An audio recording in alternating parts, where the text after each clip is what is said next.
네, 해외로 보는 국내 전략 시간입니다. 오늘은요, 벤자민 투자연구소 신일섭 소장 그리고 유한타증권 김덕호 FA 나오셨습니다. 안녕하세요. 네, 안녕하세요. 어서 오세요. 오늘은 뭐니 해도 쿠팡 얘기부터 해야 될 것 같습니다. 화려한 뉴욕 증시 대비 어떻게 보면은 뉴욕 시장에 태극기 깃발을 꽂았다, 휘날렸다라고 외신들은 보도를 합니다. 자, 한국의 아마존이라 불리는 쿠팡. 상장 바로 직전에 공모가 희망 밴드를 갑자기 상향 조정하면서 그만큼 흥행에 대한 자신감을 나타냈고 결과를 열어보니까 시초가가 공모가보다 더 높은 35달러에 또 시작이 되었습니다. 시초가가 63.5달러에 시작이 되었죠. 일단 뭐 시초가 대비해서는 우리가 하락으로 장을 마감했지만 공모가를 대비했었을 때는 50% 가까운 상승을 나타내면서 좋은 성적으로 일단은 출발을 했습니다. 앞서 신민영 아나운서와 특징주를 살펴봤을 때는 시초가 대비의 가격을 말씀드린 거고요. 공모가 대비한 이 상승률도 우리가 잘 따져봐야 될 것 같습니다. 일단은 시총이 891억 달러로 집계가 되었습니다. 자, 쿠팡이 이렇게 화려한 대비를 했습니다. 일단은 뭐 앞으로는 지켜봐야겠습니다만 재료가 소멸된다라는 관점도 있을 것이고 국내 증시에서도 최근에 쿠팡을 따라가는 관련주들의 흐름이 두드러졌었는데요. 이들 종목까지도 우리가 어떻게 오늘 봐야 될까요? 일단은 이제 쿠팡 같은 경우도 마찬가지고 알리바바, 제2 알리바바라는 표현을 되게 많이 하다가 오늘 장에서 좀 이렇게 또 이제 마찬가지로 제2 아마존이다 이렇게 표현을 하는 어떤 기사 보도들이 좀 많이 나온 것 같습니다. 결국 이제 쿠팡이라는 이제 국내 기업이 또 이렇게 해외에서 상장을 했던 부분들을 좀 말씀드린다면 아무래도 굉장한 호재죠. 어떻게 보면은 이제 그간에 우리 국내에서도 마찬가지로 어느 정도 이미 규모가 충분히 차 있고 어떤 전통적인 기업들이 이제 예탁 증서라고 하죠. 뭐 GDR 증서처럼 이렇게 넘어갔을 때 그때 이제 상장했다. 뭐 이렇게 얘기를 하는 경우도 굉장히 많았었는데 아예 이제 쿠팡 같은 경우에 데뷔식을 이제 미국 현지에서 과감하게 연출을 하다 보니까 여기에 이제 많은 분들이 또 이렇게 투자를 하게 되고 특히 흐름이 좋았죠. 지난 한 해 동안에 이제 팬데믹 사태로 인해서 해외로 진출했던 서학기비 분들 이분들마저도 이제는 쿠팡은 잡아야 된다. 내가 지금 쿠팡 배달을 쓰고 있기 때문에 네. 쿠팡은 잡아야 된다. 이렇게 하시면서 또 많은 분들이 또 이렇게 투자를 하셨던 도전을 하셨던 게 아닌가. 그래서 사실 이제 공모가 대비로 하면은 이제 69달러 선까지 올라갔다 보니까 뭐 2배까지 올라갔다 보시면 됩니다. 그러니까 공모가 대비해서 2배까지 올라갔던 상황이고 다만 이제 장중에 조금 이렇게 아무래도 종목 자체에 대해서 그 버팀목이 조금 유지는 못됐던 아무래도 폭발적인 그 증가세에 의해서 그만큼 또 반락도 있었다는 부분을 좀 말씀드리고 싶고요. 결국 이제 쿠팡이라는 업체뿐만 아니라 지금 뭐 아마존이라든가 아니면은 알리바바라든가 이런 어떤 이제 유통 쪽들이 전반적으로 지금 다시금 이제 재해석이 되고 있어요. 그러니까 과거에 이제 우리가 정말로 유통주라고 하면은 정말 택배주, 물류주 딱 이렇게만 찍어서 얘기를 했는데 이제 앞으로 이제 미국으로부터의 상장세가 이어지면은 말 그대로 해외로부터의 그 투자 자금을 쿠팡은 받아오지 않습니까? 그러면 이제 이것이 국내에 있는 본사와 해외에 있는 어떤 업체들과의 그 연계성도 기대를 할 수 있지 않겠느냐. 그래서 오늘 장에서 이렇게 좀 폭발적으로 나온 연출들이 앞으로의 그 기대감들을 좀 더 반영할 수 있지 않을까라는 부분을 말씀드리겠습니다. 네. 자, 뭐 손정희 회장이 쿠팡에 30억 달러를 투자해서 10배의 시세 이익을 봤다라는 소식도 함께 전해드려야 될 것 같습니다. 오늘 뭐 국내 관련주들의 흐름은 시장에서 봐야 될 것 같고요. 그럼 우리는 본격적으로 해외로 보는 국내 전략, 해외 특징주와 국내 시장의 종목들을 연결해 보도록 하겠습니다. 먼저 김덕호 FA 종목부터 볼까요? 네. 네, 오늘 제가 소개드릴 종목은 넥슨GT입니다. 사실 이제 넥슨GT 하면은 아마 많은 분들, 특히 게임 좋아하셨던 분들 같은 게 넥슨 코 묻은 돈 모아서 판교에 건물 세웠다 뭐 이런 농담할 정도로 어떤 게임주들 중에서도 또 이렇게 유독 특징적인 어떤 이슈가 있었던 종목입니다.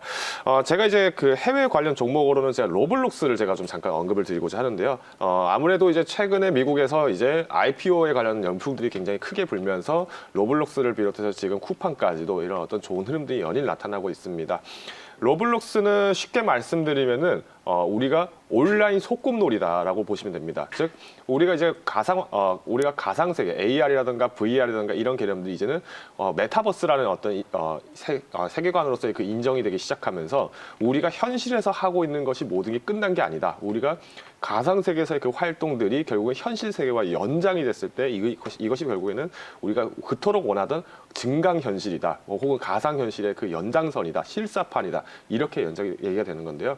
로블록스는 이제 어떤 특징이 있냐면은 우리 그 어렸을 때 그 레고 블럭 있지 않습니까? 이 레고 블럭으로 소꿉놀이 하는데 이 소꿉놀이를 하는 게 이 친구들이 블록이 블록을 가지고 소꿉놀이를 하는 것처럼 안에서 확장세계가 또 안에서 또 다른 세계가 만들어집니다. 그러다 보니까 이번에 이제 로블록스도 마찬가지로 전자기기를 이용해서 이렇게 게임을 하듯이 즐기는데 그 게임 안에서 이 캐릭터들이 게임을 따로 만듭니다. 그럼 게임 안에 게임이 또 있죠. 그러니까 말 그대로 우리가 지금 세상에서 지금 현실적으로 게임 프로그래머들이 계속 열심히 게임을 만드는 것들이 이제는 일반 유저들까지도 이렇게 하게 되면서 그 안에 팬들이 모이게 되고 유저가 모이고 광고 산업이 형성되고 즉 말 그대로 우리가 또 다른 세계로의 발을 딛는 순간이다 해서 지금 얘기가 나오고 있습니다. 자, 그럼 이제 넥슨 GT를 제가 왜 소개를 드리냐면, 우리가 이제 네오위즈와 이제 과거 2000년대 초반에 네오위즈와 그리고 넥슨이 똑같이 이 RPG 업계, 즉 어떻게 보면은 당시 기준으로 보면은 어떤 메타버스의 개념으로서 우리가 롤플레잉 게임을 해보자, 역할극 게임을 한번 만들어보자 해가지고 도전해서 박빙의 승부를 봤습니다. 근데 네오위즈의 요구르팅 같은 경우에는 조금 현대적인 모습이었죠. 그래서 뭐 우리가 실제로 학교를 가는 것처럼 우리가 주변에 학교 건물이 있고 막 관공서 있고 우체국 있고 이런 모습들로 그걸 연출을 조금 귀엽게 했다라고 하면은 마비노기 같은 경우에는 이제 북유럽의 마비노기온이라는 그 북유럽 신화에서 따온 그 모태가 있다 보니까 조금 이제 중세 분위기 아니면은 그 이전에 유럽풍의 그 분위기를 만들다 보니까 국내 입장에서는 뭐야 내가 당장 학교 다니고 내가 직장 다니고 학원 가고 막 이렇게 하는 모습보다는 그 어떤 이미지들의 실루엣이 씌이는 것보다는 내가 그 할 수 없었던 체험을 대체한다라는 것 때문에 마비노기 쪽에 좀 유저들이 많이 몰렸습니다. 그러면서 이제 네오위즈 요구르팅이 이제 서비스 중단을 하게 되면서 넥슨 GT가 이제 마비노기 쪽에서 이제 어떤 RPG 감성을 잘 살려갔는데 특징이 뭐냐면은 실제로 이 마비노기 게임 안에서는 직접 악보 코드 넣어서 연주도 할 수 있고요. 뭐 우리가 최근에 BTS의 많은 곡들이 나왔는데 그 BTS 곡들을 실제로 연주를 해볼 수가 있습니다. 아니면 뭐 의류를 만든다든가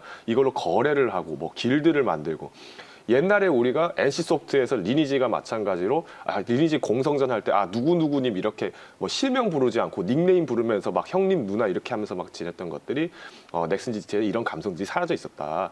다만 지금 최근에 이슈가 나오는 것이 확률형 아이템이라는 부분들 때문인데 마비노기도 그렇고 뭐 메이플 스토리 이런 RPG 게임들이 지금 대체적으로 그 확률형 아이템에 대해서 지금 언급이 많이 되고 있습니다. 왜냐?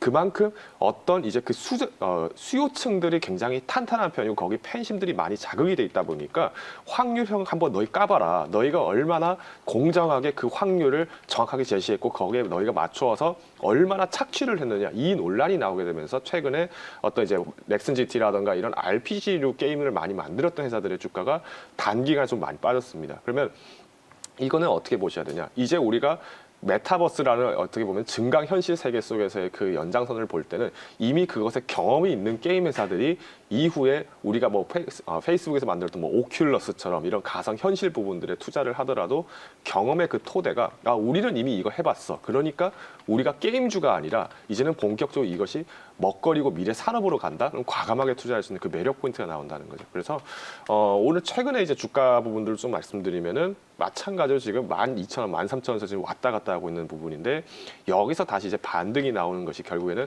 이제 시장의 안정 이후에 다시 이제 그 주가에 연계가 될 수 있지 않을까라고 보고 있습니다. 넥슨 GT를 선택해 주셨습니다. 최근에 메타버스 관련된 이야기들이 참 많이 나오고 있는데 이게 단기적인 테마가 형성이 되었습니다만 우리가 게임주와 접목시켜서 실제로 실적과 신작이 나타나고 있는 게임들을 한번 주목을 해보시면은 지속적인 상승을 또 기대해 볼 수 있을 것 같습니다. 넥슨 GT 선택해 주셨고요. 이제 신 소장님의 말씀 들어볼게요. 오늘 어떤 종목입니까? 네, 애쉬. 그리고 우리나라 종목은 다나와. 뉴욕 애쉬라는 종목이요. 네, 쿠팡 관련주입니다. 네.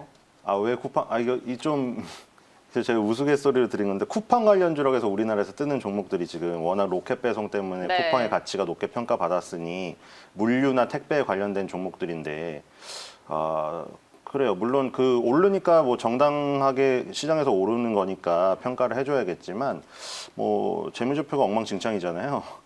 그래서 참 투자하기에는 그저 급등락이 심해서 아까 그 잠깐 얘기가 나왔지만 진정한 수혜주는 결국 가치를 매길 수 있는 온라인 플랫폼이 될 것이다. 요거거든요. 그러니까 뭐 쿠팡 택배 물류주 하셔도 좋아요. 능력 되시면. 근데 엄청난 급등락과 그쵸?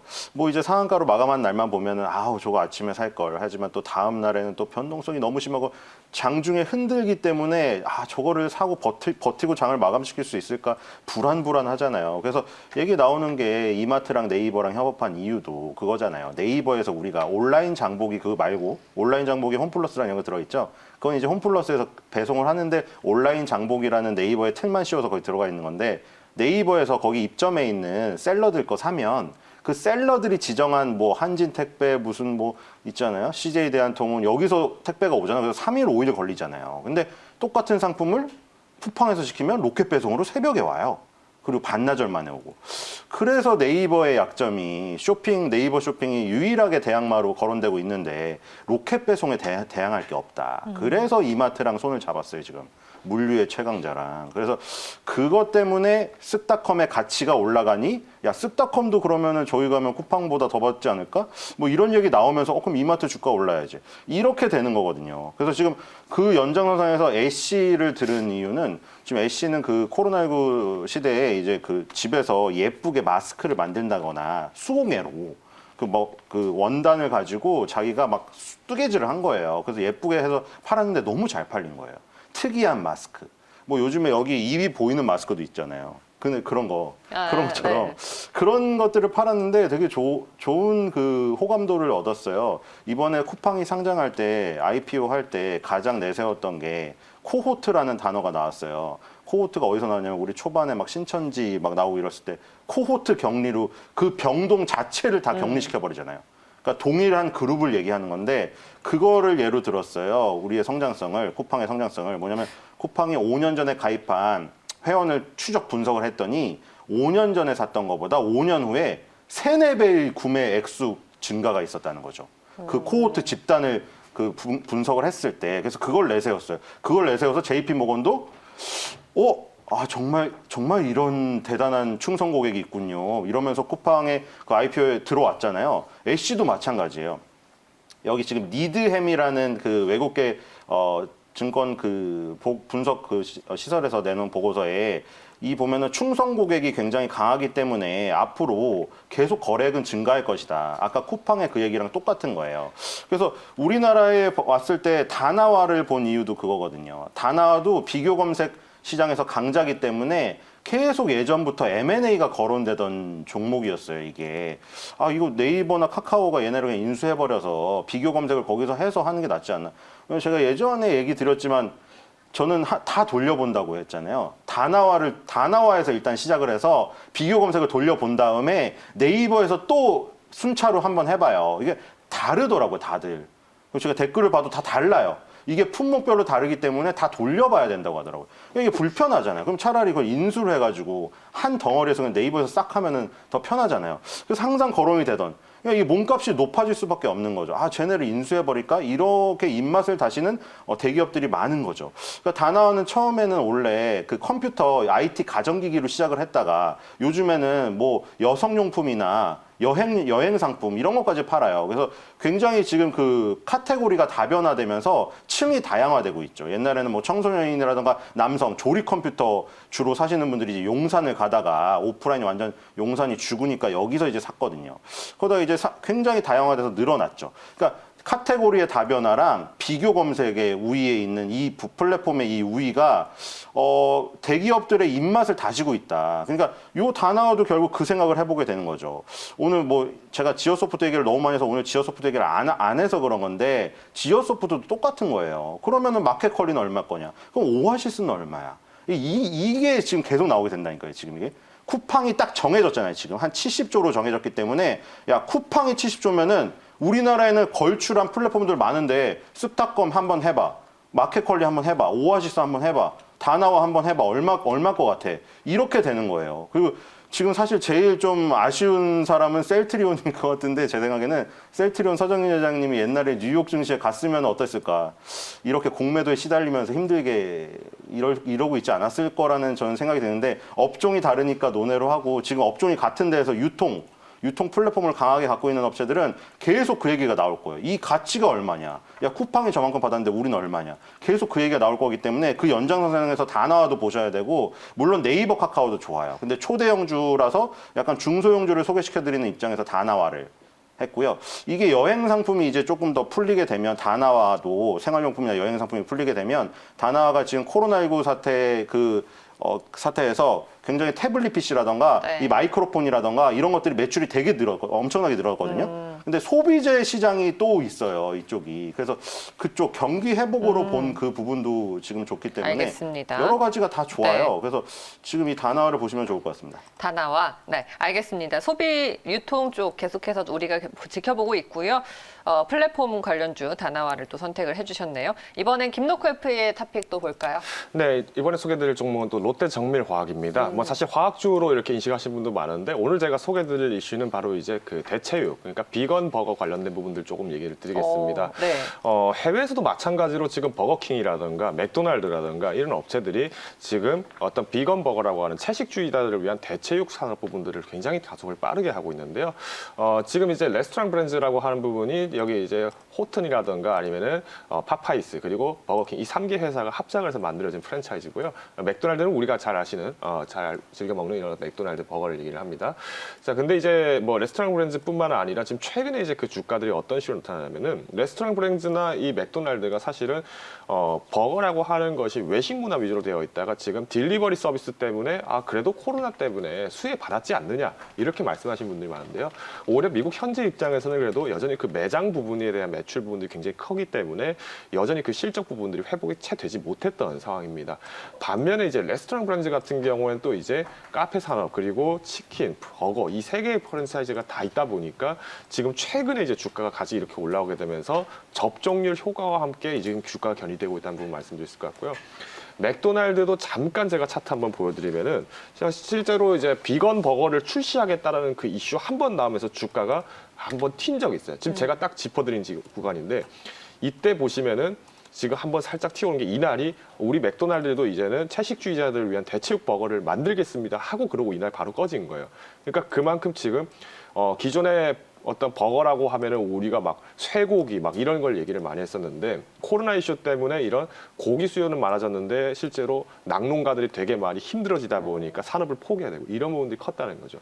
이게 비단 미국뿐만 아니라 국내도 이렇게 자연스러운 현상이 나왔습니다. 그러다 보니까 오히려 이제 대체 우리가 콩고기라고 하는 어떤 네. 이 식물성 단백질을 보다 고기처럼 만들 수 있는 그 효소가 필요했는데 먹으면 이거 그냥 콩고기지 뭐 어떤 분들은 뭐 마분지 씹는 느낌이다 막 이렇게 하시는 분들도 계시는데 이거를 이제 실제로 좀 더 고기처럼 점도를 높이고 하는 그 효과가 있었던 게 이제 메틸셀룰로스라고 하는 화학 요소입니다. 근데 이거를 이제 실제로 국내에서 영위를 하고 있는 건 이제 롯데 정밀화학이 거의 유일하다시피 어떻게 보면 독점적인 위치를 갖고 있고요. 전 세계적인 기업으로 보더라도 10개가 채 되지 못하는 그런 규모의 기업입니다. 그러다 보니까 오히려 이제 앞으로 그 정밀화학이 화학 산업 분야 그리고 화학 섹터 분야에서의 그 선두주자 효과가 나왔다 보니까 이쪽 부분들이 여전히 지난 한 해부터는 사업 투자가 되면서 성과가 빠르게 나오지는 못했지만 앞으로는 이 부분들이 캐시카우로 전환될 가능성이 높다는 점을 좀 말씀드린다면은 이런 경기 회복세와 더불어서 그 화학 산업의 소요의 요소 그리고 이런 어떤 채식주의자들에 대한 어떤 그 독보적인 그 시장에 대한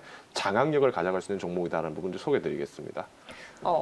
대체육 가공 시장의 확장세, 이 코로나19로 인해서 또 하나의 시장이 성장을 하고 있다라는 점에 주목을 해야 될 것 같습니다. 화학산업의 일반적인 수요도 증대가 되고 있으니까요. 롯데 정밀화학 우리가 주목을 해봐야겠네요. 자, 이번에는 신 소장님의 토픽도 보도록 하겠습니다. 예, MGM 리조트 인터내셔널이랑 우리나라 종목은 파라다이스입니다. MGM 띄고 미라지라고 치면은 나와요. 지금 어저께 4.17% 올랐고요. 지금 밑바닥에서 네. 코로나19 사태 이게 얼마인가요? 5달러까지 갔다가 지금 40달러를 갔어요, 다시. 역사적 신고가를 갔거든요. 8배를 가면서. 그래서 지금 이 코로나19로 인해서 지금 그 라스베이거스 카지노가 회복이 안 됐는데 지금 역사적 신고가를 갔어요. 지금 이 재무제표는 뭐 숫자가 잘 안 보일 텐데 2019년 매출액에 비해서 2020년 매출액이 3분의 1 토막 났어요, 지금. 라스베이거스를 못 가니까. 근데 3분의 1 토막 났는데 주가는 역사적 신고가를 갔어요. 이건 뭐를 의미하는 걸까? 주식시장이 정상적이라면 미국 증시가 아무래도 우리나라보다는 정상적이라고 보시는 분이 많잖아요. 전체적으로 상한가가 없는데도 잘 컨트롤되고 있는 이성적인 시장이잖아요. 그러면 주가가 그 매출액이 3분의 1 토막이 났는데 역사적 신고가를 갔다는 건 이번 연도 실적이 엄청나게 업그레이드 될 거를 예상해서 미리 이렇게 움직이는 게 아닌가. 그런 생각밖에 들 수가 없어요. 그리고 파우치 전염병 연구소 소장이 그렇죠? 8월달, 9월달이면 팬데믹 이전 수준으로 복귀할 수 있다. 이런 발언을 내놓은 것도 도움이 된 것 같고. 그래서 우리나라에서는 당연히 파라다이스를 지금 봐야 되는 상황이고, 어저께 저 라이브 커머스를 봤거든요. 파라다이스 뭐 그 카지노를 팔 수는 없죠. 근데 호텔 패키지를 파는데. 저도 봤어요. 아, 보셨어요? 네. 사려고 했는데 깜빡 잊고 8시에 들어가야 되는데 8시 5분에 들어갔거든요.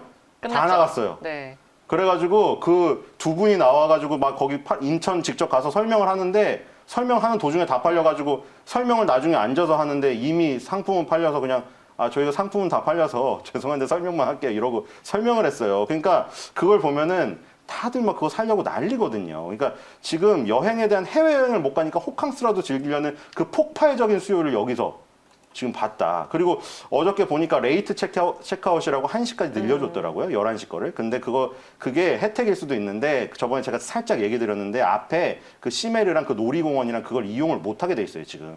사회적 집합금지 때문에. 그래서 그 어떤 반사적인 걸로 주는 거예요. 그래서 그 부분에서 인력들이 많이 나갔어요. 거기서 근무하시는 분들이 다 인력들이 나갔을 거 아니에요. 그래서 제가 지금 좀 제안인데 파라다이스에서 만약에 정말 뭐 희망퇴직인 어쨌든 불리한 상황으로 나가게 돼서 퇴직금 같은 거를 받으면 파라다이스에 투자를 하는 게 저는 좋다고 생각을 해요.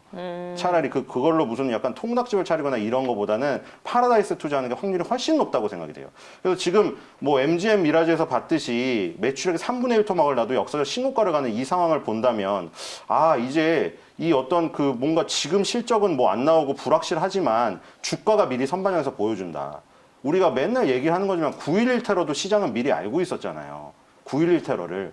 그러니까 그걸 생각을 한다면 지금 MGM 미라지의 역사적 신고가는 파라다이스의 지금 반등에 도움이 된다고 생각하고 제가 파라다이스를 계속 얘기하는 이유는 지금 뭐 GKL이라든가 강원랜드도 있는데 네. GKL 강원랜드는 공기업이라 어떤 빠른 이럴 때 의사결정이 더딜 수가 있어요. 그러니까 민간 기업은 사실 인력을 빨리빨리 구조조정하고 빨리빨리 쳐내고 비용을 한번 일회성 비용으로 퇴직금 주고 넘어가서 실적을 올려야 되잖아요. 근데 공기업은 그 의사결정이 느릴 수밖에 없어요. 그래서 파라다이스 같은 게 회복기에 탄력 있게 올라갈 수가 있기 때문에 그런 부분에서 파라다이스를 보시면 좋을 것 같습니다. 자, 우리가 팬데믹 이후를 생각하는 종목들을 최근에 주의 깊게 보고 있습니다. 넥슨GT, 다나와, 롯데정밀화학, 그리고 파라다이스. 여기에 더해서 오늘 쿠팡 관련주까지 한번 흐름 챙겨볼게요. 두 분 말씀 여기까지 듣겠습니다. 고맙습니다.